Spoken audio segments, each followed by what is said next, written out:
Hey guys, tonight we are going somewhere dark, literally and metaphorically. Imagine waking up in a one-room wooden hut, no glass windows, just a wooden shutter barely hanging on. Your breath mists in the freezing air, and something is moving in the straw beside you. Not your cat, not your neighbor, a rat, probably several. They squeak and rustle and vanish the second you stir. But one bold little guy scurries right across your cheek before leaping off the edge of the bed. That is your alarm clock now. No snooze button, just a rodent slap to the face. So before you get comfortable, take a moment to like the video and subscribe, but only if you genuinely enjoy what I do here. And if you are up for it, drop your location and local time in the comments. I want to know where and when you are surviving this nightmare from. Now dim the lights, maybe turn on a fan for that soft background hum, and let's ease into tonight's journey together. You groggily sit up on your straw-stuffed mattress, which is poking you in places you'd rather not think about. There is no pillow, just a burlap sack that smells vaguely of mold and goat. The floor is cold, packed dirt, sometimes mixed with hay, sometimes just other things. You shuffle to the door, and as you lift the wooden latch, a blast of cold, damp air punches you in the face like the morning breath of 1,000 forgotten centuries. Welcome to the age of darkness. It is probably the 14th century. You do not know the date. Most people do not. Calendars are for monasteries and kings. You, a humble peasant, wake with the sun, or in this case, the rats. There is no electricity, no insulation, just a prayer and some layered rags between you and hypothermia. You fumble for your shoes, hardened leather slabs that look like someone made them as a dare, and open the door to find your front step covered in gifts. Not the fun kind, animal droppings. Last night's chamber pot offerings tossed casually into the shared alley. And yes, it has rained. So everything is now a mushy, glistening soup of horror.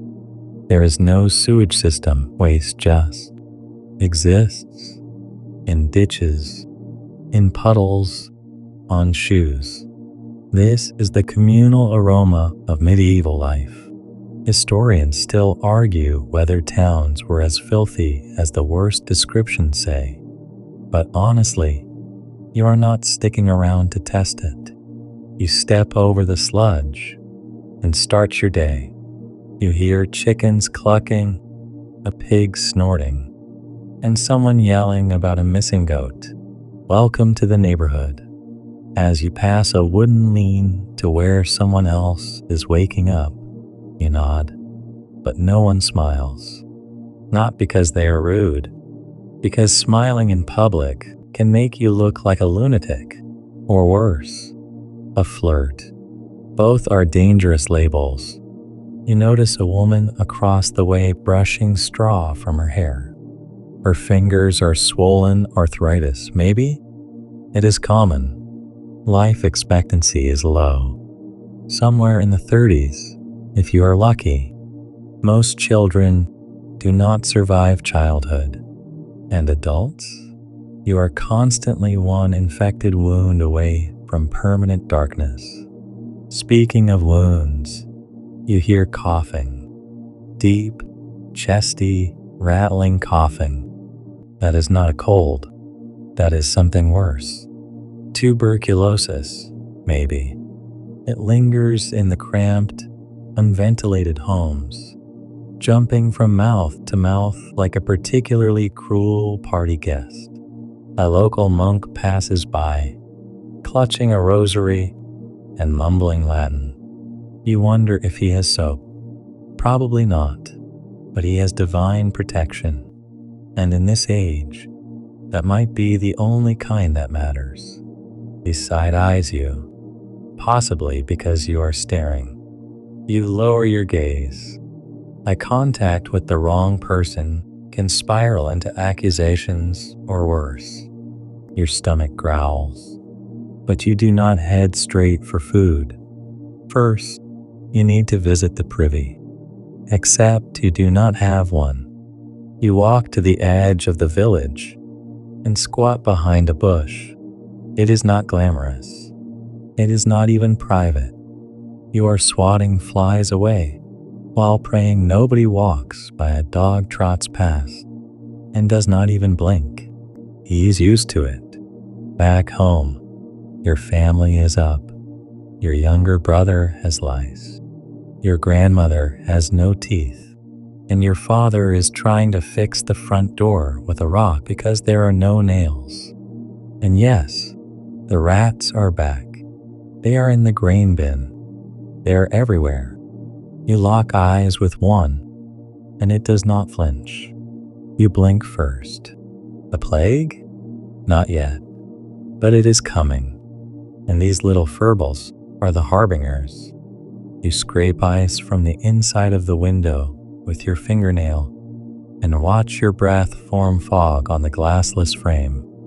Outside, the sky is gray, the mud is ankle deep, and a rooster is screaming like he just found out about taxes, which, by the way, you are about to pay, not in coin. Who has coin? But in grain, in eggs, in labor. You work for the Lord, and the Lord works for the king, and the king works for, well, he mostly works on staying king.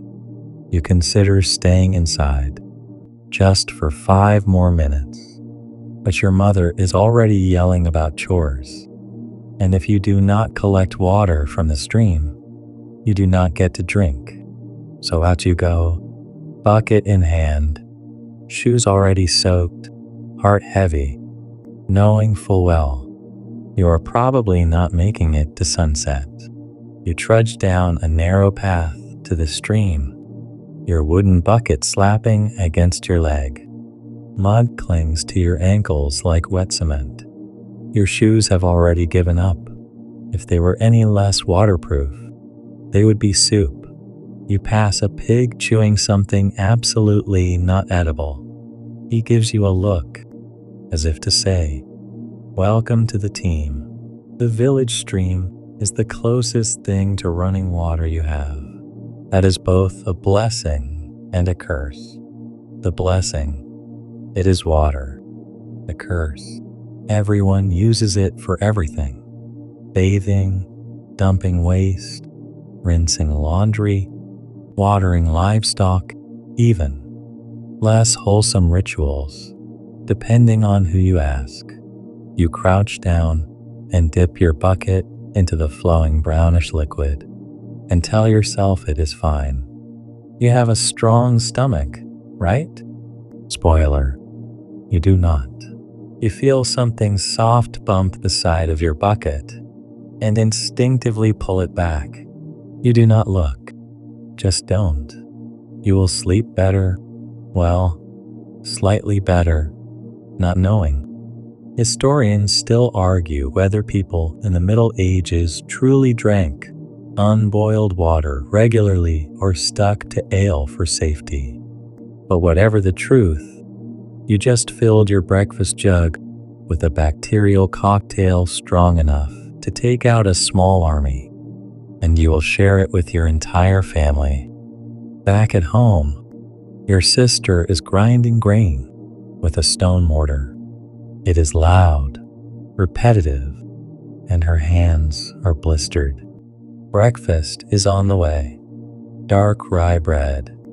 If the rats have not eaten the flour, you try to help, but the flour dust makes you sneeze, which sets off the dog, which wakes the baby, which sets your mother into a rage spiral. Congratulations, you are the morning villain. When the bread is done baking, it looks like a burnt brick and smells vaguely like charcoal and vinegar. You chew slowly, not because you enjoy it, but because your jaw needs to warm up. It is rock hard, probably full of grit, and your gums are already bleeding. Toothpaste? That is a fantasy. Toothbrush? Maybe a chewed stick if you're feeling fancy. Oh, and you are not drinking anything with this meal. You are letting your teeth fend for themselves. You bite down, and yep, there it is, a tiny pebble from the grinding stone. You feel your molar give a little shudder, like it is reconsidering its life choices. But you keep chewing. You do not have the luxury to stop. There is a rumor going around that someone in the next village lost a tooth and tried to pull it with a fish hook. That did not end well. Now he is resting, which is the polite way of saying probably buried under a turnip patch. Dentistry, such as it is, belongs to the local barber. You know, the same guy who cuts hair, lances boils, and occasionally amputates toes. He has a rusty set of tools and a jar of brandy, and that is all the anesthesia you are going to get. If you are lucky, he is sober. You are not lucky. Your mother tells you to clean the cups. You look at the chipped pottery on the table, stained with who knows what. Soap is a luxury. Most people use lye, which is more or less chemical warfare on your hands. If not that, they use sand or ashes, anything abrasive enough to scour the filth without technically dissolving the cup. You wipe the mugs with a damp rag and pretend they are clean. They are not. The dog sniffs one and walks away. Smart dog. Outside, a neighbor is yelling about demons. Again, he thinks the sheep are cursed. This is not unusual. The age of darkness is not just dark in light. It is dark in logic. Superstition is woven into everything. Your grandmother swears by hanging dead moles over doorways to keep the fever away. Your aunt buries her hair clippings in the yard so witches cannot use them. And your uncle? He whispers apologies to the fireplace each morning, just in case is alive. Quirky? Definitely. But it is not just harmless tradition. Superstition here rules medicine, farming, even justice. You remember last year when that traveling herbalist was chased out of town for looking too wise. She had books. Big mistake. Reading is suspicious. Latin is basically witchcraft. You once overheard a monk reciting scripture, and someone ran home to check if their cow had died. It had, which only confirmed the theory. So you keep your head down. You do not ask questions. You eat your ash-flavored bread. You sip your mystery water and pretend your stomach does not already feel weird, gurgly, uncertain. But there is no time for that. You have chores, lots of them. You walk with your older brother to the barn, or rather, the collapsed wooden frame where the goat sometimes sleeps. He is already annoyed with you for breathing too loudly, for having a shadow, for existing. He tosses you a rusted iron tool and points at the dung heap. Flip it. You do not argue. You get to work turning the compost. The smell is indescribable. Think wet hay, ammonia, old eggs, and a hint of cosmic betrayal. A swarm of flies takes immediate offense at your presence. and tries to colonize your nostrils. You try to think of something else, anything else. Maybe that story you heard from the tanner's apprentice about a magical forest full of glowing stones. But even the fantasy breaks when something squishy oozes onto your foot. You swallow your scream and carry on. The truth is, hygiene here is a joke. You are not supposed to bathe often. Some believe it opens your pores to illness. Others just do not see the point. You wash your face once a week, maybe. Your body? A few times a year. Clothes? When they rot off. Everyone smells. And eventually, you stop noticing. Still, you wonder, how long can a person last like this? You wipe sweat from your forehead. Your bucket water is gone. The rats are back, and your stomach is doing backflips. But it is not even midday. You are not sure whether it is the rat-scraped grain or the bacteria bouquet you drank this morning. But your stomach is throwing a full-blown rebellion. Cramps twist and tighten like a blacksmith, clenching your intestines in a vice. But you are not allowed to rest. Rest is for the dead, and you are not technically dead yet. Your next task is breakfast. Not eating it, making it, or rather, scavenging it. There is no kitchen here, no pantry, no snack drawer, just a fire pit, a dented pot, and hope. You shuffle over to the hearth and toss in some damp wood. It hisses and spits, like it is offended to be asked to burn. Smoke curls into your eyes, because chimneys, if you even have one, are a medieval joke. Your home is now a smog chamber. You cough, eyes watering, face sizzling from the proximity to open flame. But hey, warmth is warmth. Your mother gives you a chunk of rye bread baked 3 days ago. It is darker now, harder. You are pretty sure it could legally be used as a weapon. You chew and chew and chew. It tastes like sadness, smoke, and very faintly of dirt. Because yes, there is dirt in it. That is not an accident. The flour was likely ground on a stone mill shared by half the village. Tiny bits of rock and grit break off into the grain. You chew carefully, but it still feels like your teeth are filing themselves down into powder. Some historians believe this contributed to widespread tooth loss in medieval peasants.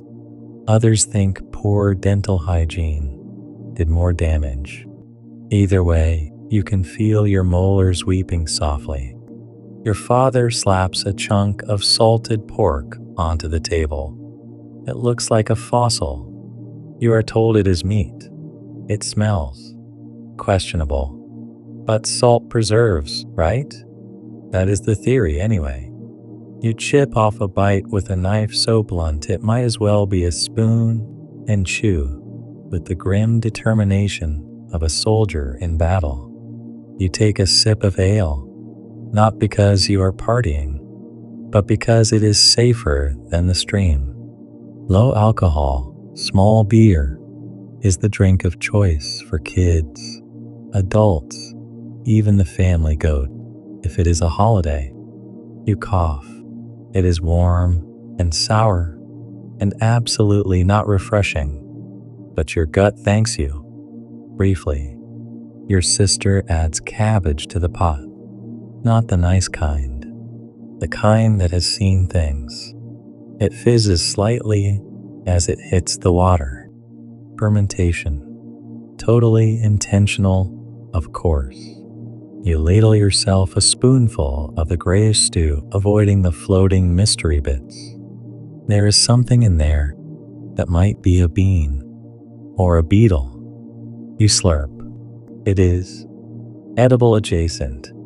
A man outside yells something about blessed onions. You are not sure what that means, but he sounds thrilled. Vegetables are seasonal, inconsistent, and often infested. But when you get one that is not half rotten, it is like hitting the culinary jackpot. Still, no one's exactly raving about dinner plans. Food here is fuel, not flavor. There are no spices unless you are rich or in the smuggling business. And even then, most people would not know nutmeg from toenail shavings. You remember hearing that the king once had saffron on his fish. You have never seen saffron. You are pretty sure it is just a myth nobles tell each other. The stew bubbles. You notice a small brown lump near the surface. Is it meat? Bread? A mistake? You poke it. It disintegrates. You do not ask questions. It is safer that way. You slouch against the wall and breathe shallowly to avoid inhaling more smoke. Your eyes still sting. The fire burns low, flickering against blackened stones that have been here longer than you. The house smells like soot, sweat, and onions. Always onions. You hear the door creak. A neighbor peeks in, holding something wrapped in linen. Trade? She asks. You eye the bundle. It is cheese. You hesitate. Cheese is a luxury, also a gamble. In this era, cheese can be divine or demonic. This one is a shade of green that makes your stomach hesitate, but your father nods.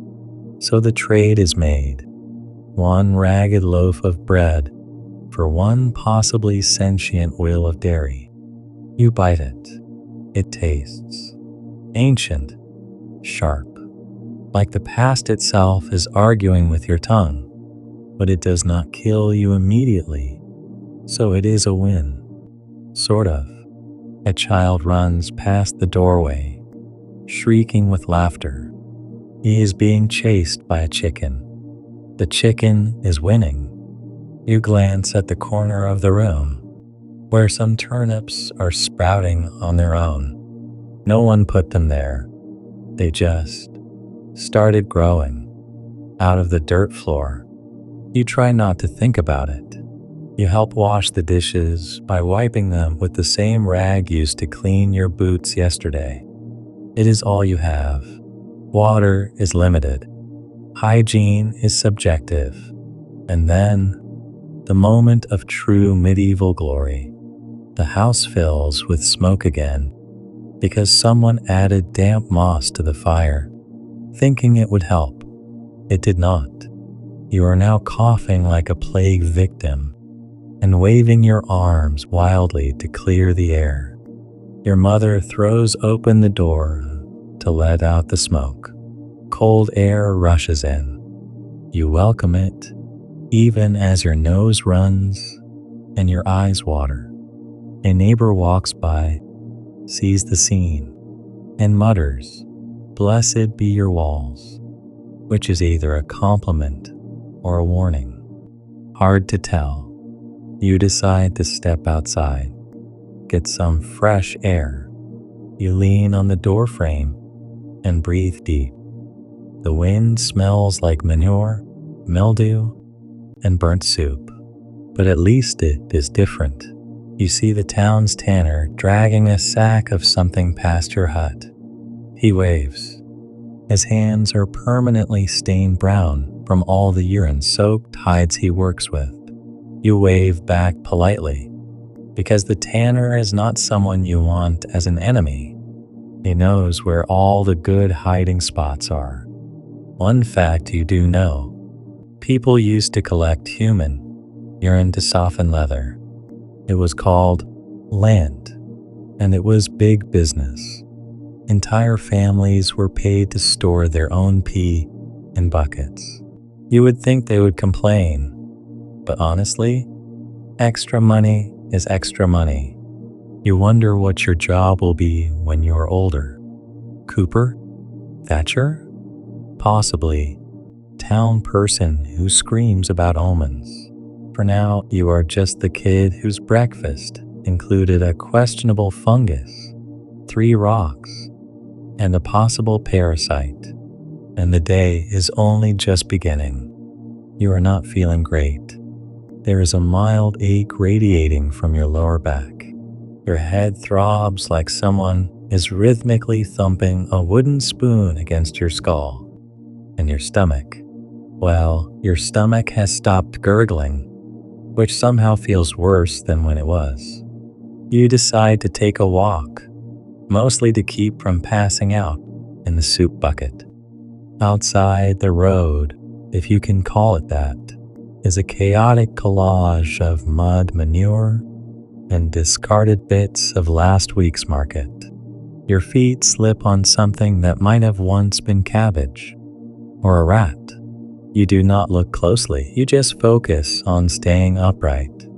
You pass the village well. Its stone lip is chipped and worn, stained with years of use. A couple of women are arguing over who gets to fill their jug next. One of them is holding a stick. You decide now is a good time to admire a nearby wall. Further down the path, you hear the distinct bray of a donkey, or possibly a man impersonating a donkey. It is hard to say.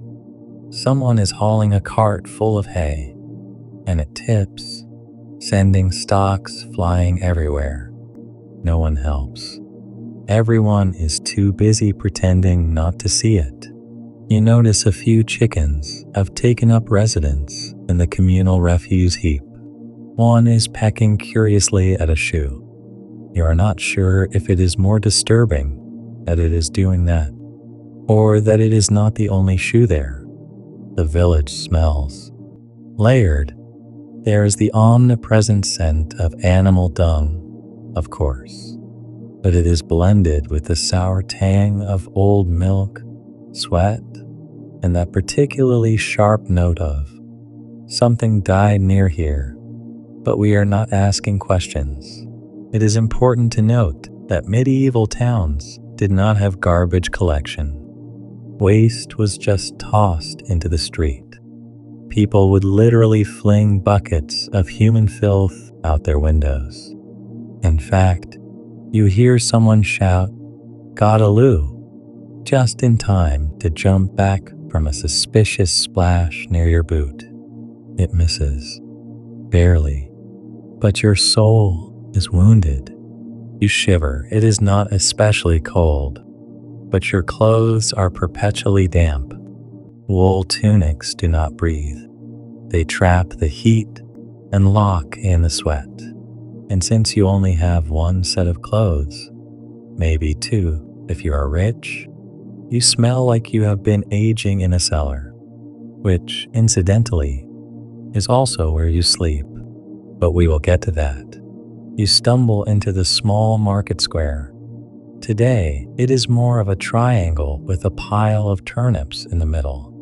A traveling merchant is trying to sell medicinal wine. He insists it cures headaches, skin problems, and sin. You are tempted until you realize it is just sour grape juice mixed with vinegar. A monk is preaching near the well. He is sweating profusely. You cannot tell if it is from passion or fleas. Possibly both. He waves a parchment and warns of judgment, pestilence, and the dangers of dancing. That last part catches your attention. Dancing? Apparently, there was an incident not too far from here. Historians still argue whether it was mass hysteria or some sort of poison grain, but a whole village started dancing uncontrollably for days. People collapsed. Some even died. The dancing plague, they called it. You glance at your feet. No dancing today. Probably. You wander past the butcher's stall. A pig's head stares up at you from a wooden plank. Its eyes are gone. Its tongue is out. You try not to look at it, but it is hard to ignore something that still smells. Sentient. Meat is expensive. Most people rarely eat it. When they do, it is nose to tail. Everything gets used. The hooves, the ears, the brain. There is no waste, because waste is a luxury. Even the blood gets turned into sausages. You stop to admire a tiny display of herbs. A woman with 14 braids and 2 visible teeth offers you something she calls sorrow balm. It is probably sage, or possibly dried grass. You buy a pinch for a chicken feather and a compliment. She blushes. The man next to her is selling dried frogs. For luck, he claims. You nod and walk away quickly. A sudden shout draws your attention to the far end of the square. 2 men are wrestling over a loaf of bread. One of them slips in the mud and lands face first. The other raises the bread in triumph, then realizes it is mostly mold. The loser laughs. The winner eats it anyway. You are starting to understand why you would not last 24 hours here. You check your hands. Your fingernails are black with soot. Your palms have tiny cuts from yesterday's firewood. And your skin is dry and cracking because soap is expensive and hand lotion has not been invented. You duck into a stable to rest. It is warm and you can breathe without gagging. The horses ignore you. A cat slinks by with a mouse in its mouth, eyes locked on you like it knows your browser history. In the corner, an old man is muttering to himself about stars and leeches. You do not engage. The last time you asked someone a question here, they tried to sell you sun-dried wolf teeth. You close your eyes, just for a second, and then you sneeze. Loudly. Immediately, someone shouts, "Plague!" It is a joke, probably, but everyone still steps back. You laugh nervously and shuffle outside. You find a barrel of water and splash your face. It is brackish and filled with leaves. Something wriggles in the bottom. You decide you are clean enough. You make your way back home, slower this time. Your body aches. Your stomach has settled into a quiet grudge, and your mind is reeling from just how much danger you have already faced. And it is not even noon. You pass a field where children are hitting each other with sticks. A woman is yelling at a goat, and somewhere, someone is screaming about the moon being too round. You sigh. Just another average morning in the age of darkness. Your legs are starting to feel like 2 sacks of barley tied to anvils. You limp back toward your home, but your mother waves you down before you make it to the door. "You are helping with repairs today," she says. You groan softly, not because you are lazy, but because repairs in the Middle Ages usually means one thing: manual labor with tools forged during the Bronze Age and safety standards borrowed from nightmares. She hands you a splintered wooden mallet and points to the thatch roof. "Rat hole," she says. You look up. Sure enough, something has gnawed a hole the size of a chicken through the straw and laugh. Possibly a rat. Possibly a weather spirit. You would not put it past the weather here. It changes faster than your mood after eating pickled turnips. You drag over a ladder that looks like it was made by someone who only heard about ladders but never saw one. It creaks under your weight. You feel every rung flex like a tired tendon. Climbing roofs in this era is less about balance and more about having said goodbye to your family beforehand. You make it to the top. The thatch crunches beneath your feet. You glance around. Your village stretches below you like a mossy patchwork of low huts, dirt paths, and communal despair. You start stuffing bundles of straw into the hole, tying them down with cord made from twisted nettle fiber. It stings. Everything stings. You cannot tell if you are fixing the roof or if the roof is breaking you in. A crow lands nearby and watches you with disapproval. Because once, you whisper back, "Same." Your arms ache after only a few minutes. Thatched roofing is a skill passed down through generations. You, on the other hand, were shown once by your uncle who was drunk on barley beer and claimed straw had magical properties. Historians still argue whether thatch was chosen because it was practical or just the only thing available. Either way, it is itchy, leaky, and doubles as an Airbnb for insects. You finally wedge in the last piece and climb down, covered in straw, dirt, and what you sincerely hope is only bird droppings. Your mother nods in approval and hands you a bowl of broth as a reward. You sip it. It is warmish water with the whisper of a turnip. You nod gratefully though. Next task, wall maintenance. Your hut is made of wattle and daub, woven sticks plastered with a mix of clay, dung, and straw. The walls are soft in places, like cake left in the sun. A couple of panels are crumbling, and you can see daylight between the cracks. Time to reapply. You kneel by a bucket of fresh daub. It smells like someone fermented a swamp inside a stable. You scoop a handful and slap it onto the wall, pressing it into the framework. It squelches like it has opinions. A child walks by and points. "You are touching poop," he sings.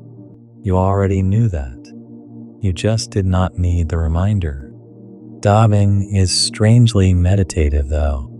Squelch, smear, pat, repeat.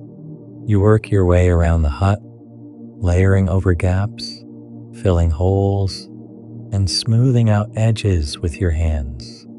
A fun historical tidbit.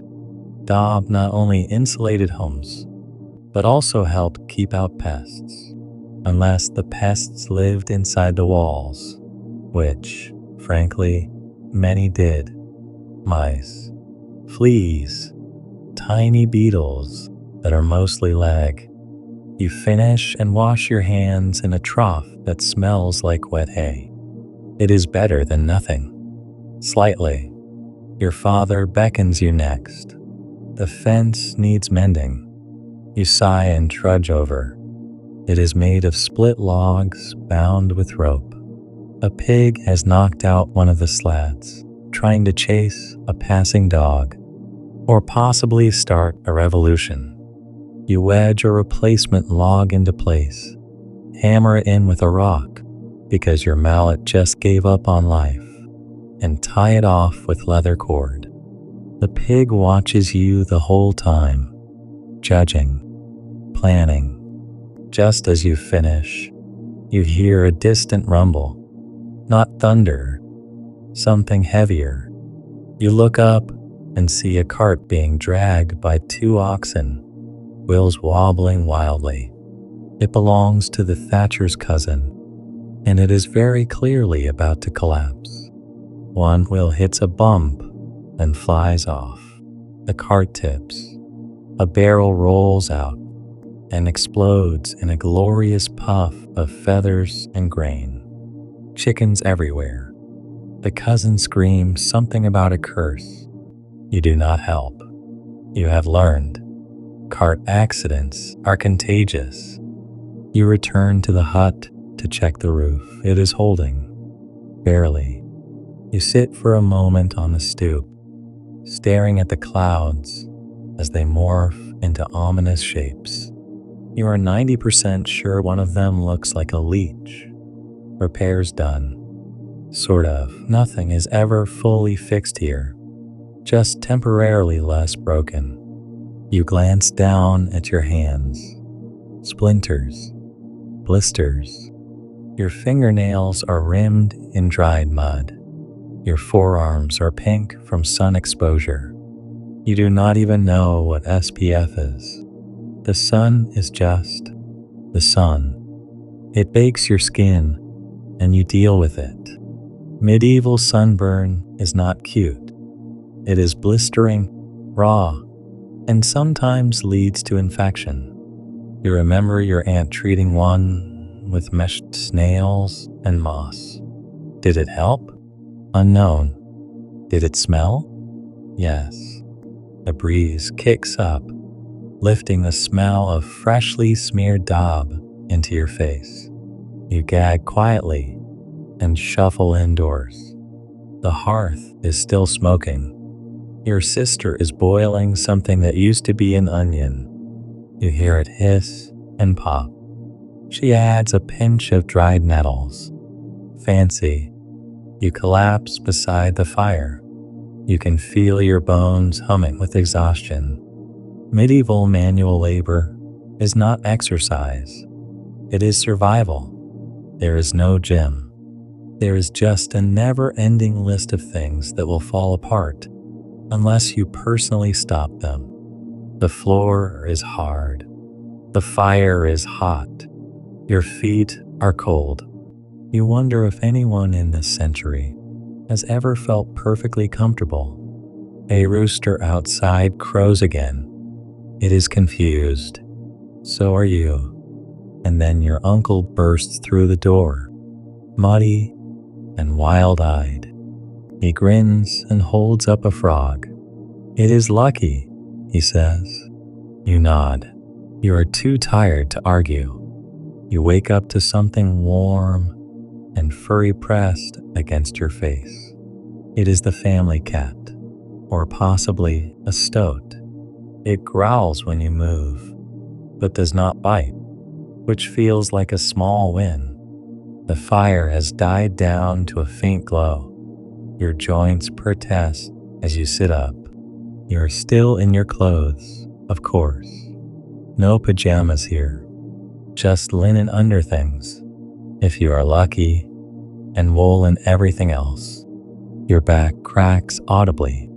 You are expected to be at the mill today. Grain, you see, is life. Bread is not just food, it is practically religion. But before it becomes bread, it must be ground into flour, which means a trip to the local gristmill, where the air is thick with powder and the atmosphere is somehow both damp and dry. You sling a sack of barley over your shoulder. It is heavier than your will to live. You trudge down the dirt road, past the same crooked fence, the same gossiping hens, and the same old man still arguing with his goat. The mill looms ahead, a squat stone building crouched beside a sluggish river. The wheel creaks as it turns, slowly, each groan echoing like the sigh of an exhausted ghost. Inside, it is loud. Everything rattles and grinds. The air tastes like raw flour, and it sticks to your skin, your hair, your tongue. The miller greets you with a nod. He is missing 3 fingers and 1 eyebrow. Occupational hazards. He dumps your barley into a hopper. It starts its journey between 2 massive millstones, each carved from hard stone and maintained with obsessive care. A single crack, and the stone could explode like a slow-motion grenade. You watch the grinding process. It is hypnotic. The stones rotate, chewing the grain into finer and finer pieces. You lean in closer. The miller yanks you back. "Do not lose your face," he mutters, like it is a thing that happens more often than it should. He is not wrong. People did get pulled into mills, sometimes by loose clothing, sometimes by sheer bad luck. And if you thought workplace injury compensation existed back then, you sweet, sweet summer child. Historians still argue whether most millers were feared or simply disliked, but it is clear they often wielded more power than you'd expect from a man covered in bran. They controlled your flour, and if they took a toll, a scoop of grain for themselves, you rarely had the leverage to complain. You help bag the flour. It clings to everything. You sneeze 3 times. The miller flinches each time. "Plague?" he asks. You shake your head. He narrows his eyes. Just to be safe, he tosses you a garlic clove. You thank him and stuff it in your pocket. The smell somehow improves your overall situation. Back outside, the path home seems longer. The flour bag digs into your back like a petulant badger. You pass a tanner's shed and instantly regret it. The stench of boiling urine and rotting hides hits you like a fist made of spoiled cheese. Tanning leather is one of those jobs that makes other villagers cross the road. It is necessary, of course. Leather means shoes, belts, saddles, and bags, but the process involves soaking skins in lime and dog feces before beating them into submission. Quirky fact: some tanners used stale beer as part of the softening process. Whether this made the leather more pliable or just more pungent is still up for scholarly debate. You do not linger. The wind shifts, and you flee. By the time you return to your hut, your arms feel like boiled noodles. Your mother meets you at the door and points to the table. Need. You want to cry. Instead, you dump the flour into a wooden bowl, add water from the well boiled, thankfully, and start working the dough. Kneading is oddly satisfying, messy, rhythmic. Your hands press, fold, push, over and over. You fall into a trance. If the rest of life were this repetitive and dough-based, maybe it would not be so bad. Your younger sibling runs in and flings a turnip at you. You miss a beat, smear dough on your shirt, and swear under your breath. You meant to say blasted, but something darker slipped out. Your mother glares at you like you have summoned a demon through the flour. You shape the dough into a lopsided loaf and set it by the fire to rise. Then you glance outside and realize the sun is starting to dip, which means it is time for dinner. You think? Hard to tell. Meals are not so much scheduled here as opportunistic. Tonight it is broth again, this time with visible vegetables, onion, turnip, and what you hope is parsnip. Bread rounds it out, now crusty and warm. You all eat from a shared bowl, using fingers or wooden spoons. It is not delicious, but it is food, and your stomach accepts it with polite indifference. Afterward, you rinse the bowl in rainwater, wipe your hands on the grass, and retreat inside. You are allowed a few minutes of leisure, which here means listening to your uncle tell a story. He is perched near the hearth, one eye half closed, one foot scratching absent-mindedly. He begins a tale of a man who angered a fairy by stepping on a mushroom. The fairy cursed his cows to speak in riddles. The moral is unclear. Something about not trusting beetles. You nod along. Leisure in the Middle Ages is rare and short. Festivals exist, sure, feasts, church holy days, even a traveling minstrel or bear baiting if you are lucky. But most people live days stitched together by work and sleep, with tiny seams of laughter and folklore in between. Eventually, your mother shoos everyone to prepare for bed. No mattresses here. You sleep on a pile of straw and old cloth. It crackles when you lie down. There is a suspicious damp patch. You ignore it. If you ask, someone might say, "It builds character." The hut goes dark. You stare at the low ceiling. The fire whispers softly. Outside, an owl hoots. Something scurries under the bed. You pretend it is the lucky frog from earlier. Your muscles ache. Your eyelids are heavy. Your hands smell faintly of bread, ash, and garlic. You have survived the day. Barely. But there are still 12 more hours in this endless, muddy, itchy, gloriously miserable slice of history. Sleep lightly. The rooster screams, not crows, screams. You jolt awake, heart pounding, head spinning.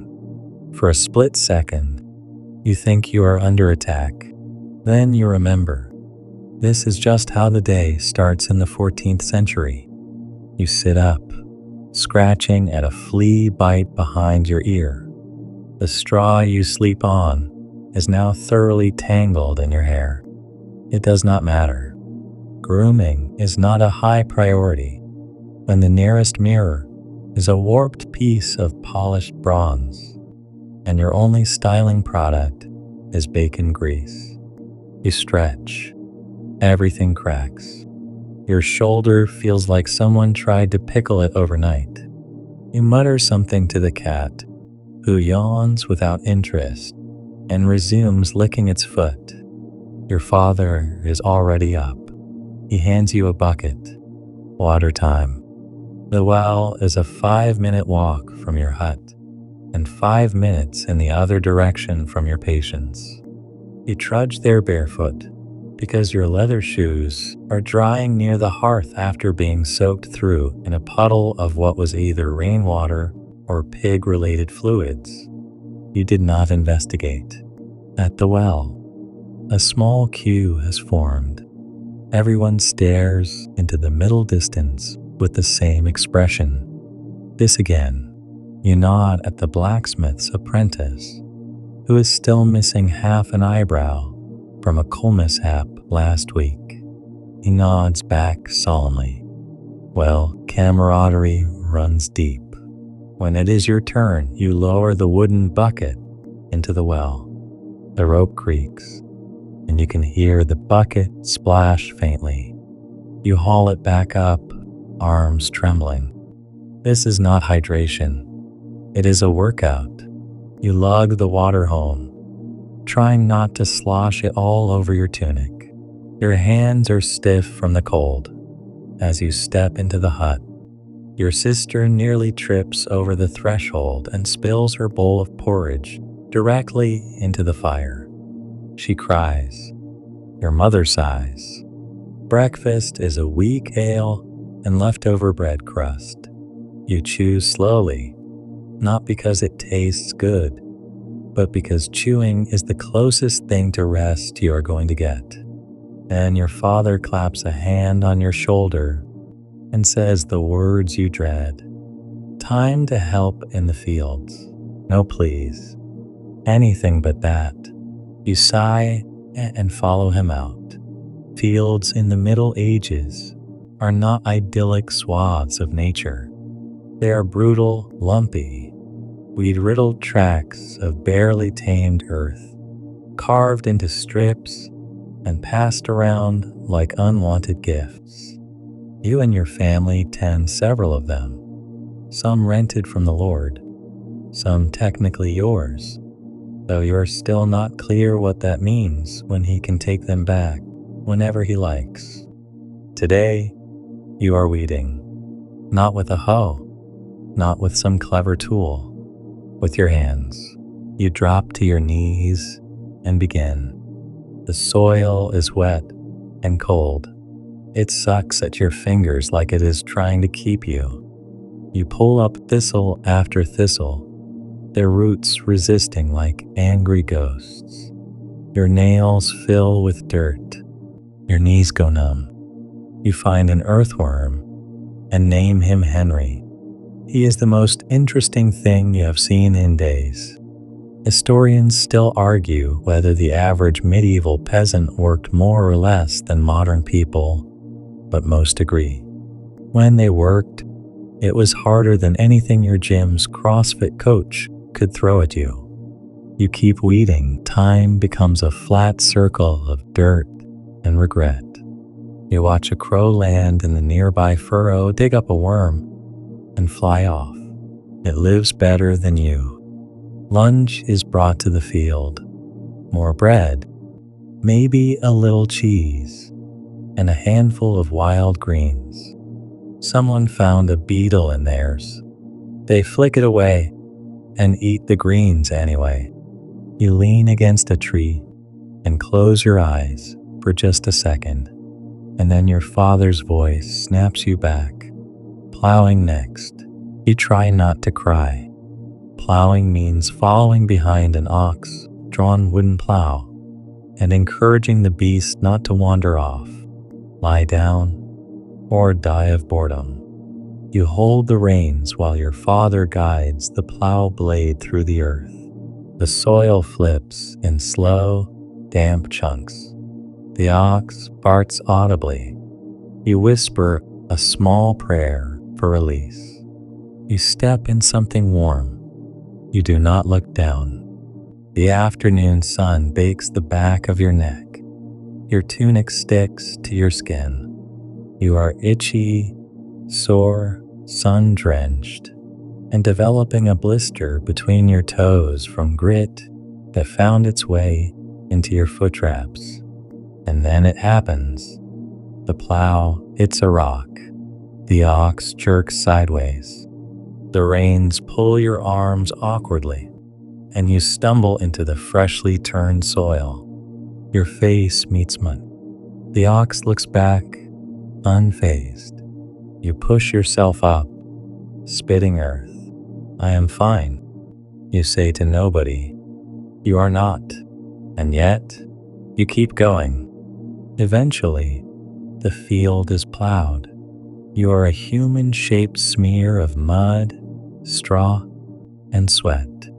You head back toward the village, moving like someone who has never heard of knees. As you pass the churchyard, you hear the faint clang of a bell. A funeral, probably, or maybe a wedding. Hard to tell. They use the same bell for everything. You pause at the church door and peek in. The priest is lecturing a small crowd of villagers about temptation. You recognize a few faces. One of them is holding a chicken. You nod respectfully and keep walking. A kid stops you on the road. Want to see a dead rat? He asks, proudly holding up the corpse like a treasure. You decline politely. He shrugs and runs off. You return home just as the sun dips below the trees. Your arms feel like they are filled with lead. You can still taste dirt. Dinner is stew again. You do not ask what is in it. At this point, flavor is irrelevant. You eat. You sit in silence. And then, in a moment of sheer, absurd, inexplicable hope, your sister picks up a flute made of bone and plays a few notes. The sound is high, sweet, and shaky. Everyone pauses. The moment lasts only a few seconds, but it softens the edges of the day.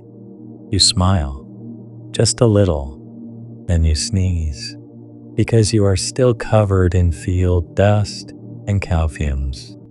And the cat jumps in your lap, purring like you are not the dirtiest person within 3 villages. You scratch behind its ears. One more day, you think. One more day of not dying. So far, the next morning begins with a strange sound. Silence. You wake up blinking, confused.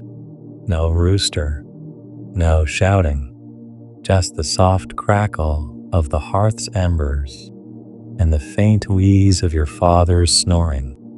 It is too early even for the rooster's internal drama, but you cannot go back to sleep. Your body has already committed to the day, so you stretch, yawn, and crawl over your younger sibling, who sleeps with all the elegance of a dropped sack of potatoes. You step outside, expecting the chill to bite. It does.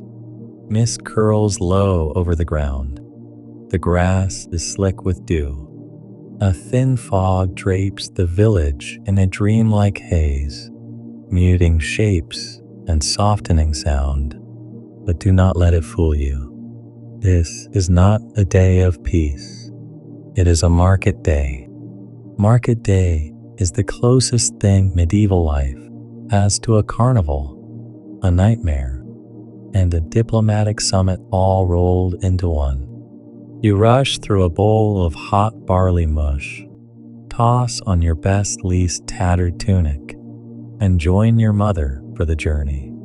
The nearest market is in the next town, 2 miles by foot, or an hour by mule cart, if your cart has not lost a wheel again.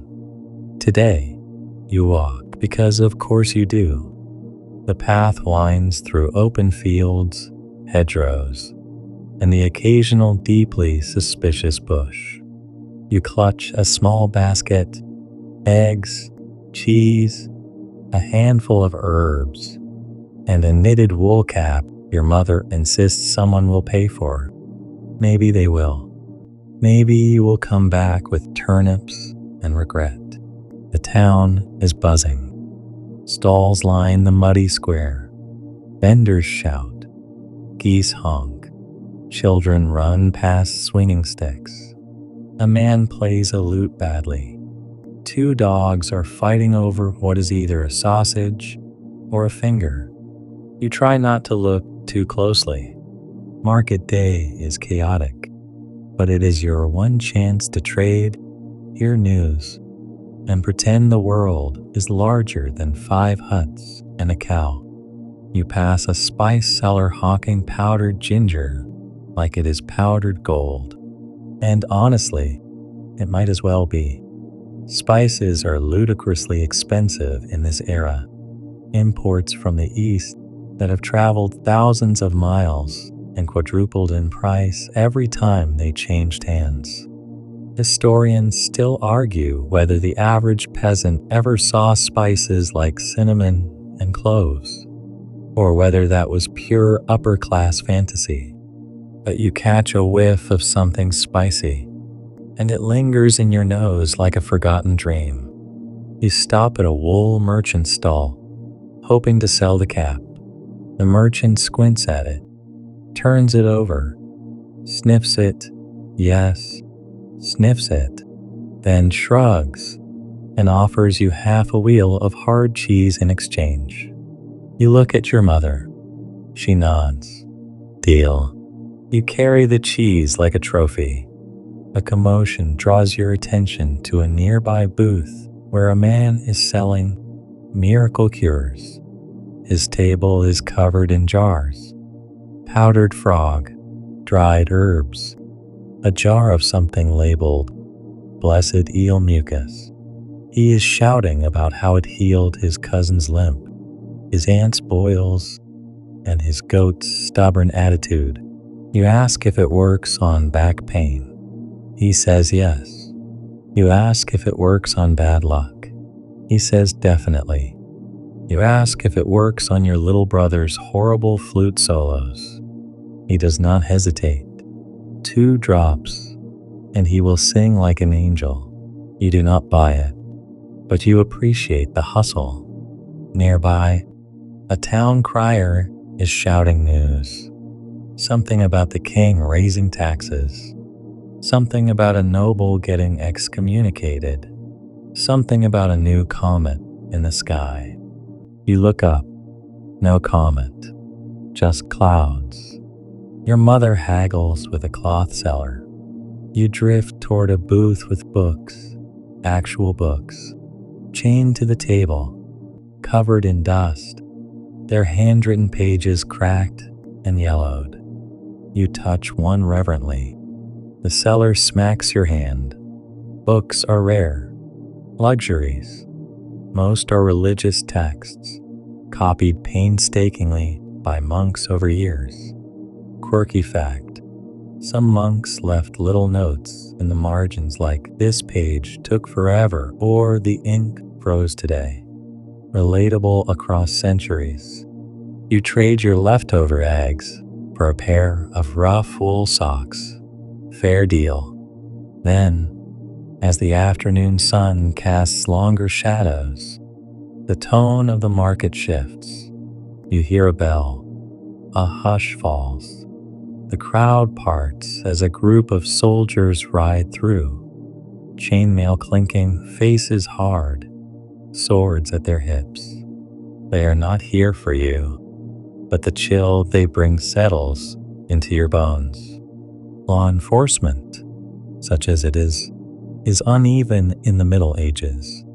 Depending on the year and region, you might be dealing with local militia, a feudal lord's private guards, or just angry neighbors with sticks. One soldier pins a poster to a wooden post, a wanted notice. The drawing is questionable. The suspect could be anyone from your uncle to your neighbor's goat. The reward is 3 silver coins and a loaf of white bread. You wonder if turning yourself in might be worth it. You grab a meat pie from a vendor with what may or may not be clean hands. The crust is flaky. The filling is mysterious. You do not ask. It tastes like spices and luck. A few more trades, and the basket is lighter. You have cheese, socks, a sliver of smoked fish, and a small wooden charm carved into the shape of a rabbit. It cost $1 per bundle. Your mother said no, but you bought it anyway. It feels lucky. As you turn to leave, a sudden shout erupts across the square. 2 men are fighting over a jug of ale. It spills. Someone slips. A dog steals a hunk of bread. A woman throws a turnip at someone's head. You duck. You move quickly, pushing through the crowd, back toward the road. The town shrinks behind you, the noise fading into the rustle of wind and birdsong. The walk home is quiet. You and your mother talk a little, mostly about the socks. She is convinced they are mismatched. You say they are characterful. By the time your hut comes into view, the sun is sliding behind the trees. The mist has returned, curling low over the earth. You hang up your new socks to dry. Eat a few bites of fish. Scratch the cat under the chin. It purrs like it knows how hard today was. You stare into the fire. Your legs ache. Your feet throb. But your stomach is full. Your mother hums softly as she stirs the pot. Outside, someone is playing a bone flute. You hope it is not your brother. It starts with a cough, a quiet one, tucked into the corner of the room, barely noticeable over the crackle of the fire and the soft snoring of your brother, who always sounds like a dying squirrel in his sleep. You are lying on your side, wrapped in a rough wool blanket, half asleep when you hear it again. The cough, this time followed by a wheeze. You sit up slowly. It is your sister. She is curled into herself, shaking a little, her cheeks flushed red in the flickering firelight. She coughs again, deeper now, and you hear it. Something rattling inside her chest like damp wood being twisted. Your mother is already beside her, pressing a hand to her forehead. Her face tightens. You know that look. She says nothing, but everything in her silence screams the word you fear most: sickness. If the age of darkness has a signature move, it is the casual, consistent, terrifying arrival of illness. You do not know the names yet, not officially, but you know what they do. Fevers that come overnight, lumps in armpits and groins, sores that blacken, coughs that never stop, weakness that drains even the strongest. You know the rhythms. First the cough, then the chill, then the whispers in the village about who else is showing signs. Historians still argue whether the average person understood how diseases spread. But you have seen what happens when one person sneezes and half the village disappears by next full moon. You try to go back to sleep. You cannot. The next day is a blur. Your sister sleeps most of it. She barely eats. The fire is kept stoked. Herbs are burned. Your mother boils a foul-smelling potion made of mint, onion, and something that smells like boiled shoe. You bring her water, hold her hand, listen as she mutters things under her breath that do not make sense. You hear the word angel. You pretend not to. Your father goes to fetch the healer. Now the village healer is not a doctor. Those are for rich people and monasteries. No, this is old Lena, who has delivered every baby within 10 miles and probably buried just as many. She arrives with a bundle of dried plants and a face like she has seen centuries of disappointment. She listens to your sister's chest, sniffs her breath, feels her pulse. Then she leans in and whispers something to your mother. You cannot hear it, but the look on your mother's face does not bode well. Lena leaves behind a small jar of goose fat mixed with garlic. You are instructed to rub it on your sister's chest. You do. That night, you do not sleep. You sit by the fire and watch the shadows. You jump at every cough. Every wheeze feels like a countdown. Your mother dozes in a chair, one hand still resting on your sister's foot. Somewhere outside, a dog howls. The wind shifts. By morning, your sister's fever breaks. She is soaked in sweat, but breathing easier. Your mother weeps quietly. You do not dare to celebrate. Sometimes the illness comes back. Sometimes it never leaves. Sometimes you just wait. Quirky fact: in some medieval households, sick children were fed mashed rose petals soaked in honey, based on the belief that beauty fought illness. You try it. Your sister sticks out her tongue at you. It feels like a win, but fear still lingers, because now the neighbors know. The village is small. Word travels fast. You go to fetch water, and people are already glancing sideways at you. Someone you pass makes a sign of protection over their chest. You are not even sick, but suspicion clings to you like fleas on a hound. And then come the whispers. She was coughing blood, I heard. A whole family might have it. They should be blessed. Or burned.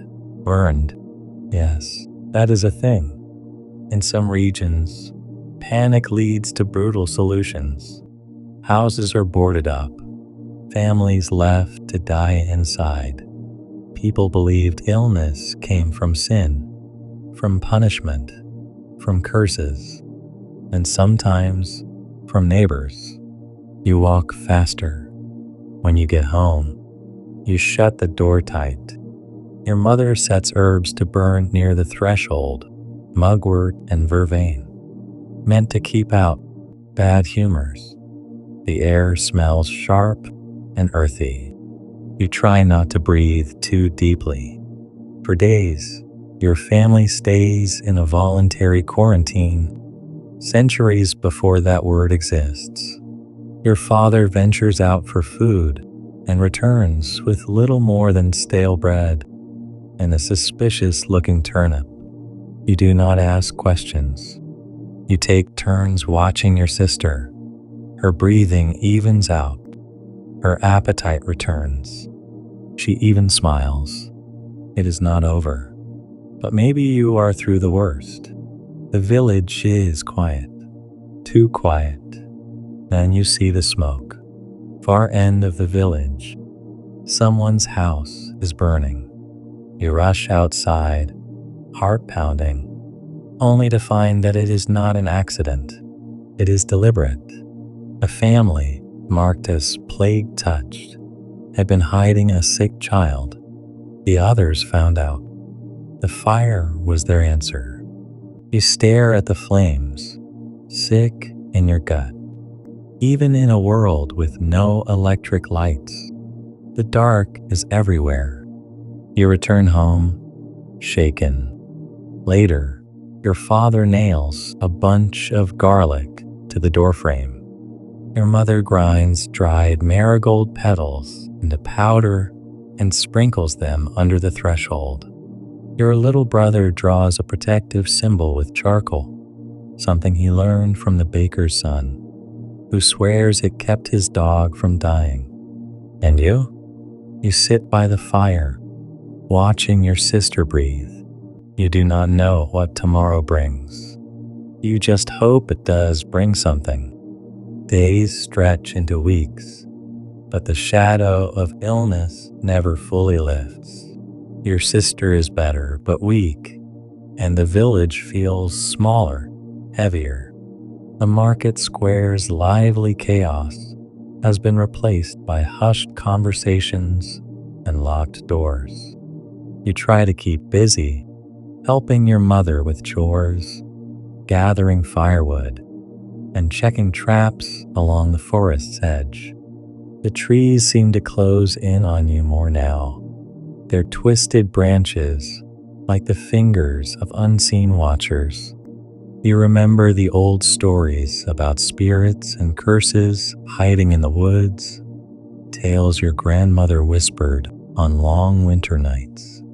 One evening, as the sun sinks behind a blood-red sky, you spot movement near the edge of the village, a figure cloaked in tattered robes, carrying a bundle. They pause under a crooked tree, then disappear into the mist. Curious and wary, you follow at a distance. This is the age when strangers are dangerous. Travelers could bring news, coin, or plague, and sometimes they are something darker. You track the figure to a clearing where a small fire burns. They unwrap the bundle, herbs, bones, and strange symbols carved into wood. The figure mutters words in a language you do not know, their voice low and rhythmic. You are tempted to approach, but instinct stops you. Instead, You watch from the shadows. This is the realm of the cunning folk, herbalists, midwives, and sometimes accused witches, walking the thin line between healer and heretic. Quirky fact: some cunning folk used to leave offerings of milk and bread to forest spirits, hoping to keep their families safe from illness and misfortune. You wonder if this figure does the same. Historians still argue whether such figures were truly practitioners of dark magic or simply early doctors in a superstitious world. Either way, your village will not tolerate outsiders like this for long. Suddenly, the figure looks up. Their eyes meet yours, sharp, unsettling. You freeze. They beckon you closer with a crooked finger. Your heart pounds, but you take a step forward. You seek protection. They whisper. You nod, unable to speak. They reach into their cloak and pull out a small vial filled with dark liquid. Drink this, they say. It will guard you from the sickness that haunts your home. You hesitate. Is this salvation or poison? Before you can answer, the figure melts back into the mist, leaving the vial in your hand. You race home, the vial heavy in your pocket. Your mother frowns when you show her the vial, but desperate, she agrees to use it on your sister. That night, you watch the fire flicker and wonder what the future holds. The age of darkness is a time of fear, but also of strange hope, hope wrapped in whispered secrets and shadowy bargains. You clutch the vial, wondering if it will save you or doom you. The vial's contents taste bitter and strange, like burnt herbs mixed with ash. Your sister spits it out, but your mother insists she try again. She mixes the potion with honey, and eventually, the bitter flavor dulls enough for your sister to swallow it. For a moment, nothing changes. Then, slowly, her color improves. Her breathing steadies. You dare to hope, but hope is a fragile thing in this time. Days later, the village wakes to rumors of a dark rider passing through the neighboring county, a mysterious horseman cloaked in black, leaving sickness and death in his wake. Some say he is the devil himself. Others claim he is a wandering plague doctor. No one knows for sure. The Black Rider is a symbol, a shadow that haunts your dreams. You shiver when the wind moans outside your window, half expecting to hear the thunder of hooves.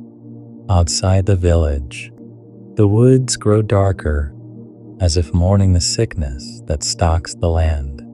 The trees seem to whisper secrets you cannot understand. Your father ventures further into the forest to check traps, returning with less game than before. Food is scarce, and your family's stores dwindle. You begin to understand what historians mean when they say the medieval world was precarious. Each day, a balance between survival and surrender. A new problem emerges: rats.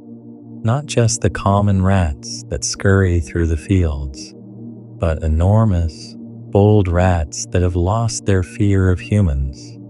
They invade your hut at night, scavenging scraps and spreading disease. You try to kill them, but they come back in larger numbers, their beady eyes gleaming in the dark.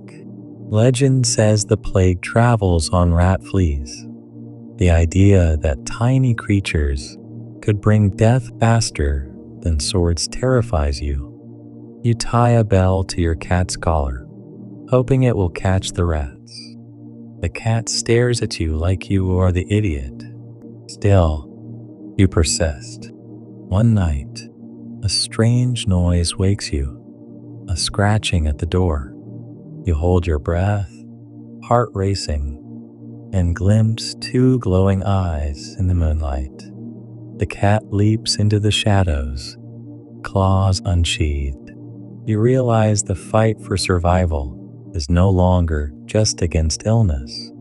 It is against the very creatures that thrive in the darkness. The village healer, old Lena, warns your family to keep the house sealed tight after sunset. She hands you a bundle of herbs, juniper, sage, and rue to hang in your window. Quirky fact: in some medieval villages, people believed that smoke from burning these herbs purifying the air and kept evil spirits and sickness at bay. Whether true or superstition, the smell fills your hut with a sharp, almost medicinal scent. You watch as neighbors do the same, their windows glowing faintly with smoke. But the rats come anyway.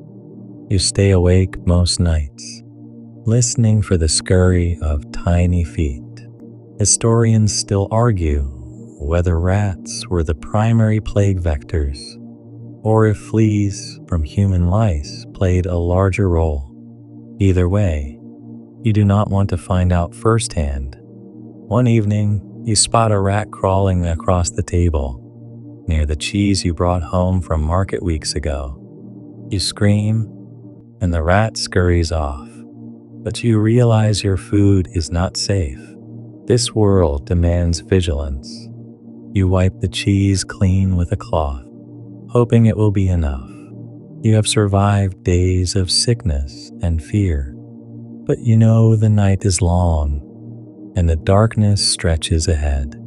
Your mind drifts to the Black Rider again, and you wonder if the next knock at your door will be a messenger of death. For now, you light your candle and watch the shadows dance on the wall, holding on to every flicker of hope. The next morning, you awake to silence.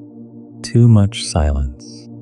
The usual sounds of chickens clucking, children laughing, and carts rattling are missing. Your stomach tightens, the village feels abandoned. You step outside, the cold morning mist curling around your ankles. The path to the well is deserted. Even the dogs are quiet, hiding in the shadows. You wander toward the village square, where a handful of villagers have gathered around a small fire. Faces are pale, eyes hollow. Whispers float like ghosts through the cold air. Another family, someone says, voice barely above a breath. Gone by dawn. Your heart sinks. The sickness has claimed more victims overnight. You remember that old rhyme your grandmother used to say about the Black Death. Ring around the rosy, pocket full of posies. You smile weakly. Roses and posies won't save you now. The church bells ring erratically, a haunting sound that echoes across the empty streets. They are ringing for the dead. In this age, death is constant company. You watch as bodies are dragged out in simple carts, faces covered by cloth, eyes closed forever. You recognize the smith's boy, barely older than you, who used to help your father repair tools. The village priest speaks of judgment and sin, urging people to confess and repent. Some villagers gather in small groups to pray. Others turn away in silent despair. You do not know what to believe. Amid the chaos, a strange sight. A traveling minstrel appears, carrying a lute and a box of strange instruments. He sets up near the square, playing eerie melodies that sound like sorrow and hope tangled together. People listen, Some cry. You find yourself drawn to the music, even as the shadow of death looms. Quirk effect. During plagues, minstrels and jesters sometimes became unlikely messengers of news and comfort, their songs weaving stories of survival and warning. Historians still argue whether such entertainers helped keep spirits up or simply distracted from grim realities. You approach the minstrel, who looks at you with knowing eyes. "Songs for the living," he says softly, "for those who dare to hope." You nod, clutching your sister's hand. The day wears on. You visit the healer's hut, where old Lena tends to the sick with weary hands. She gives you a small vial of tincture, telling you to keep it close. "Not a cure," she says quietly, "but protection, perhaps." You feel the weight of the vial in your pocket, the same weight as the one given by the cloaked stranger. Two strange gifts in a world gone mad. You return home, wondering if you are cursed or blessed. Night falls, the village quiet except for the distant tolling of the church bells. You sit by the fire with your family, the flickering flames casting long shadows on the walls. Outside, the darkness presses in. You realize that survival is no longer just about avoiding sickness. It is about finding hope in music, in strangers, in small acts of kindness. Because in the age of darkness, hope might be your most precious weapon. The days blur into nights, and the village drifts between moments of grim routine and sudden bursts of terror. You learn quickly that nothing is predictable anymore. You wake before dawn, the chill seeping through the thin walls of your hut. Your sister is still weak, but sitting up, sipping broth made from the herbs Lena gave you. Your father sharpens knives with a slow, deliberate rhythm, eyes distant. Your mother hums quietly while weaving a basket. You realize this small bubble of normalcy is a fragile illusion. Outside, the village feels like a ghost town, with shuttered windows and empty streets. The plague has hollowed out the place, and every empty house is a reminder of what could be your fate. One morning, you overhear a heated argument between two villagers near the well. They bring it from the city. One shouts, "Filthy traders and their cursed goods.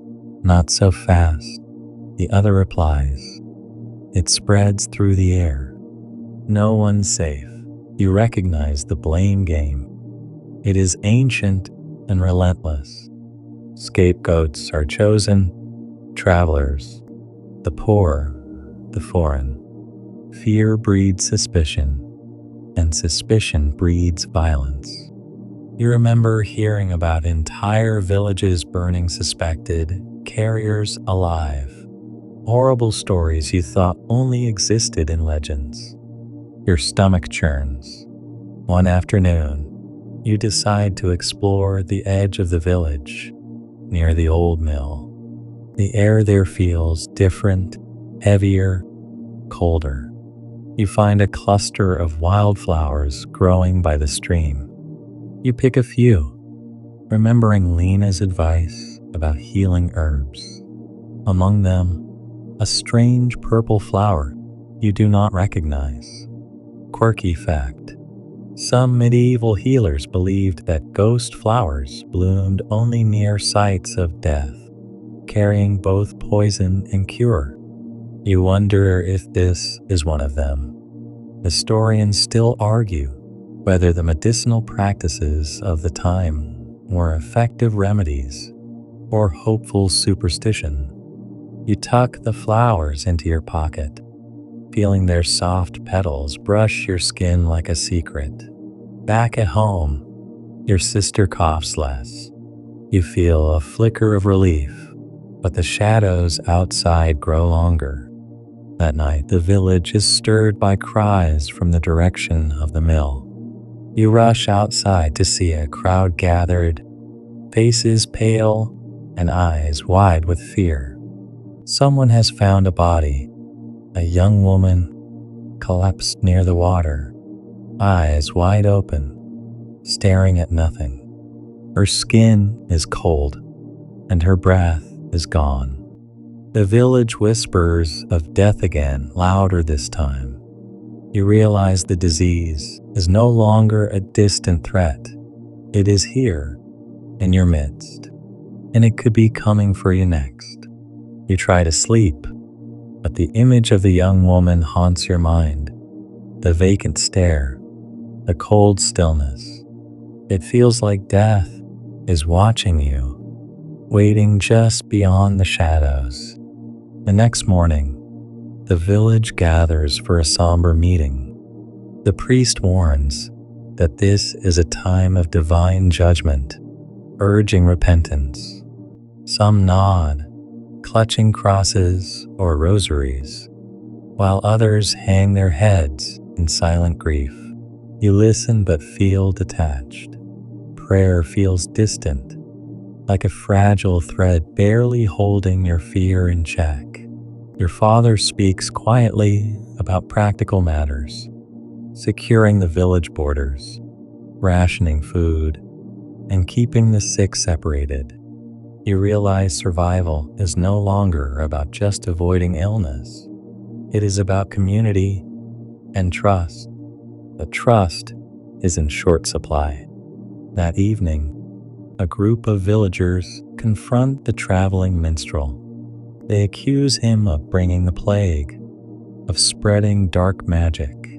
He tries to defend himself with soft words and music, but fear is louder. You watch as they drive him out of the village with stones and curses.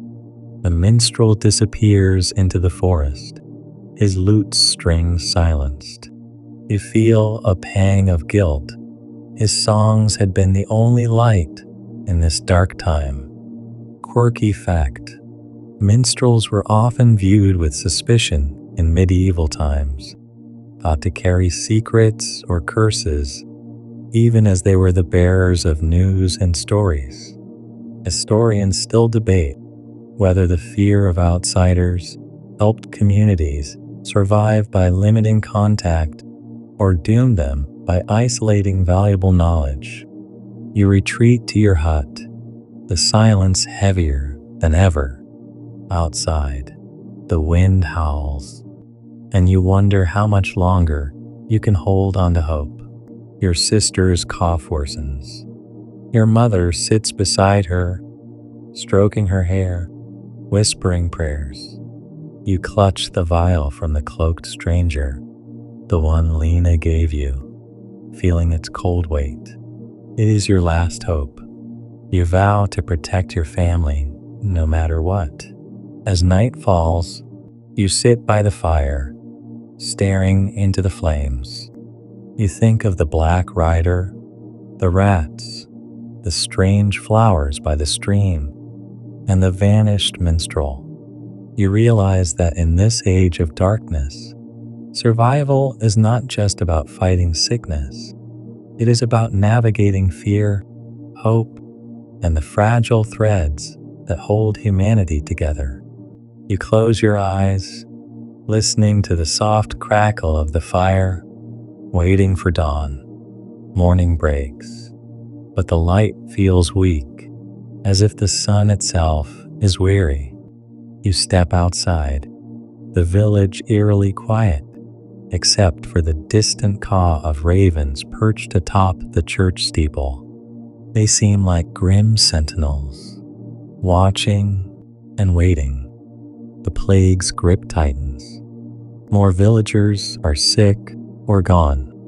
The air is thick with the scent of smoke from funeral pyres burning beyond the village limits. The dead are no longer carried out discreetly. They are piled and burned in desperate attempts to stop the sickness. Your family's food stores are nearly gone. Your father and you set traps deeper in the forest, but the game is scarce. Hunger gnaws at your belly, a constant companion. You try to keep your spirits up with small routines, sweeping the hut, tending the fire, helping your mother with chores. But it is hard to forget that each day could be your last. You visit Lena's hut to get more of her tinctures. She looks older, her face drawn and pale. Her hands shake as she prepares the medicine. She warns you in a low voice. The sickness is changing. Faster now.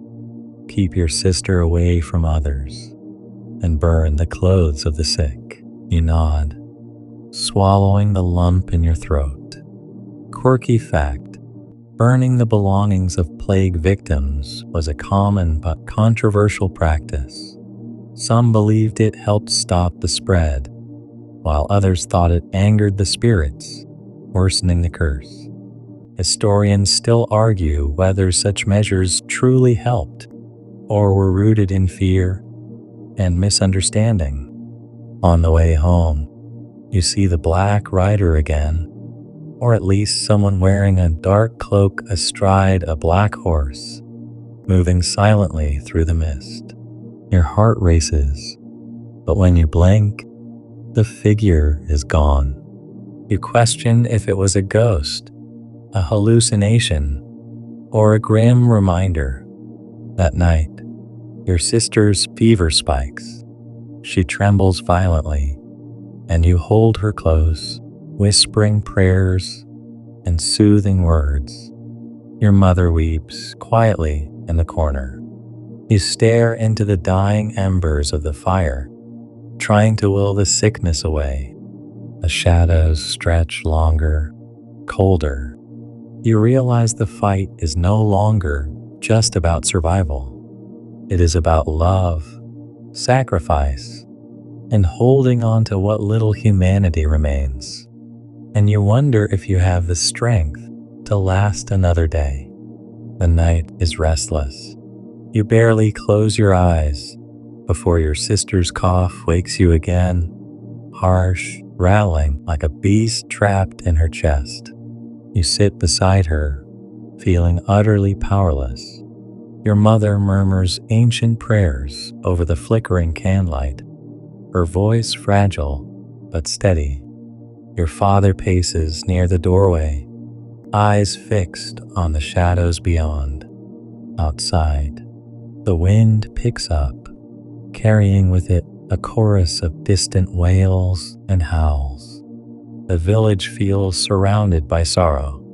You remember the old tales your grandmother told you, stories of plague spirits that feed on grief and fear. You scoffed at them once, but now in this twilight of humanity, they feel all too real. The next morning, the village is abuzz with uneasy news. A group of young men have taken up arms, patrolling the roads to prevent travelers from entering. They fear that outsiders bring death with them. You watch as neighbors turn suspicious, their friendly smiles replaced by guarded stares and whispered accusations. Fear has sharpened into something sharp and bitter. You think about the minstrel, driven away by the villagers' mistrust. Perhaps his music was more than just comfort. It was a bridge between people, now shattered. Your father warns you to keep to the hut and avoid the streets. We cannot trust even those we know, he says grimly. You try to focus on the small things, feeding the cat, mending your sister's blanket, watching the fires glow, but the world outside is unraveling. Quirky fact: during times of plague, communities often built plague crosses at village boundaries, simple wooden crosses or stones meant to ward off evil and sickness. Historians still argue whether these superstitions had any real effect or merely reflected the desperate hopes of frightened people. You find yourself drawn to the forest's edge, where the trees stand silent and dark, offering both refuge and threat. You take a deep breath, the cold air sharp in your lungs. For a moment, you almost forget the sickness, the death, the fear. Almost. Then the wind shifts, carrying with it the faint scent of smoke and something else, something like despair. You turn back to the village, knowing that your fight to survive is far from over. Days pass, each heavier than the last. You keep vigil by your sister's bedside, watching the rise and fall of her chest, willing the fever to break. Time seems to fold in on itself, moments stretching endlessly. Outside, the village falls deeper into silence and shadows. Graves are dug hastily behind the churchyard, often without ceremony. The priest, his voice cracking with exhaustion, performs hurried blessings that feel more like whispers lost to the wind.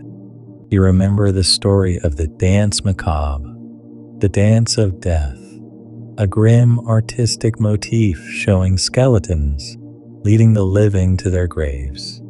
It haunts your thoughts now, a reminder that death is no respecter of age or rank.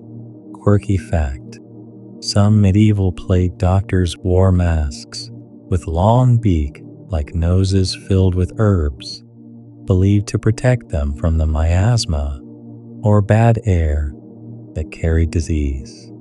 They looked like bird-headed ghosts stalking the streets. Historians still argue about how effective these masks truly were, but their eerie image endures as a symbol of the age of darkness. Your family's strength wanes. Your sister's cough is less frequent, but she remains weak, her skin pale and translucent. You find solace in small acts, sweeping the floor, sharing what little food you have, whispering stories your grandmother once told you. One evening, a soft knock at your door startles you. You open it to find a young woman, eyes wide with fear, but kindness. She carries a basket of wild herbs and offers a small smile. "I heard your sister is ill," she says softly. "Perhaps these will help." You invite her inside, grateful for the unexpected kindness. You learn her name is Alara, a healer from a nearby village. She speaks quietly about herbs and poultices, about the old ways and new hopes. For the first time in weeks, you feel a flicker of light in the darkness. The villagers remain wary of outsiders, but you sense that Alara's presence may change things. You hold the herbs tightly, feeling a fragile thread of hope winding through the bleakness. The fight to survive continues, but now you are not alone. With Alara's arrival, a subtle shift occurs in the village's rhythm. You watch as she moves quietly from house to house, offering herbs, advice, and gentle reassurance. Her presence is a balm to some, a suspicion to others. You notice the tension in the air slowly easing, replaced by cautious hope. It is fragile, like a candle flame flickering in a draft, but it is there. Your sister's condition stabilizes, the fever receding like a retreating tide. You tend to her with newfound care, mixing poultices and brewing teas from Alara's herbs. Life feels uncertain, but for the first time, you imagine a future beyond the next breath. The village meetings become less about blame and more about survival. Your father helps organize watch shifts, food distribution, and sanitation efforts. You overhear whispers of distant towns and cities, some fallen entirely, others holding out stubbornly. You remember reading about the Great Famine years before, how it weakened Europe's population and left it vulnerable to such devastation. Quirky fact: some communities lit massive bonfires to purify the air and ward off disease, often accidentally causing more harm than good.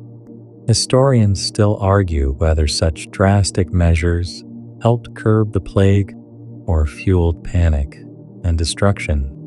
One evening, Allura shares a story by the fire about a village where people began to bury their dead in mass graves, chanting to keep spirits at peace. You feel the weight of that desperation. Yet, as you look around at your own village, so battered but still standing, you sense that resilience is woven deep into human nature. You lie awake that night, the fire's warmth fading as the shadows creep back in. You realize survival in this age of darkness is not just about avoiding death. It is about holding on to hope, community, and the stubborn spark of life that refuses to be snuffed out. You close your eyes, feeling that spark flicker within you. The plague's grip loosens slowly, like a tide retreating after a storm. Fewer bodies are dragged from homes, and the air feels a little less heavy with despair. You and your family emerge cautiously from your hut, blinking against the brightness of the sun that seems almost unfamiliar after so many gloomy days. Your sister, though still pale, takes her first steps outside, supported by your mother's steady hands. The village begins to stir again. Windows open, and children's laughter, tentative but real, echoes down the lanes. You remember the stories of medieval quarantine, villages and cities shutting their gates for weeks or months to contain the sickness. It was harsh, but sometimes effective. Quirky fact: during the Black Death, some towns employed watchers to guard the quarantine lines and prevent unauthorized crossings, blending vigilance with isolation. Historians still argue whether quarantines truly slowed the spread or simply delayed the inevitable. In the market square, a small group gathers to clean and repair what they can: tools, carts, and homes battered by neglect. Your father joins them, and you help your mother tend to the garden, planting seeds for the uncertain future. You reflect on how fear once tore the village apart, but now fragile threads of trust begin to weave a new tapestry. Allura stays, becoming part of the community, her quiet strength a symbol of healing beyond the herbs she offers. One evening, you watch the sunset paint the sky in hues of orange and purple, feeling a rare calm settle over you. The Black Rider, the haunting figure of death, seems to have ridden away, at least for now. You realize that surviving this age of darkness was never about escaping death entirely, but about finding reasons to live despite it. And as the stars begin to twinkle overhead, you whisper a silent thank you for the chance to see another day. Time moves forward, slow but steady, like the turning of the seasons. The village rebuilds itself from the ashes of loss, each stone laid and seed planted a testament to resilience. You walk through the streets, now bustling with cautious life, the echoes of the past lingering, but growing fainter. Your sister laughs as she chases a stray dog, her cough nearly gone. Your parents smile, tired but hopeful.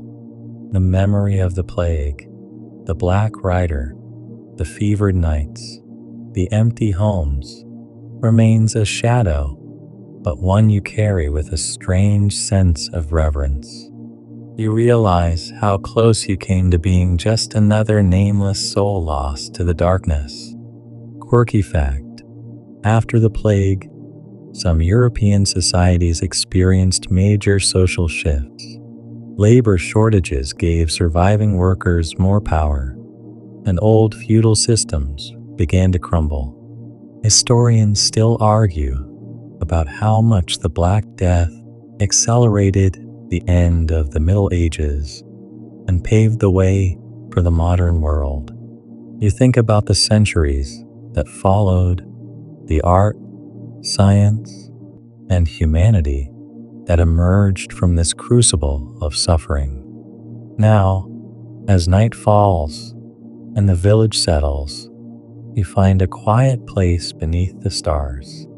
You breathe in the cool air, the soft rustle of leaves a lullaby. You are here. You survived, and that is a story worth telling.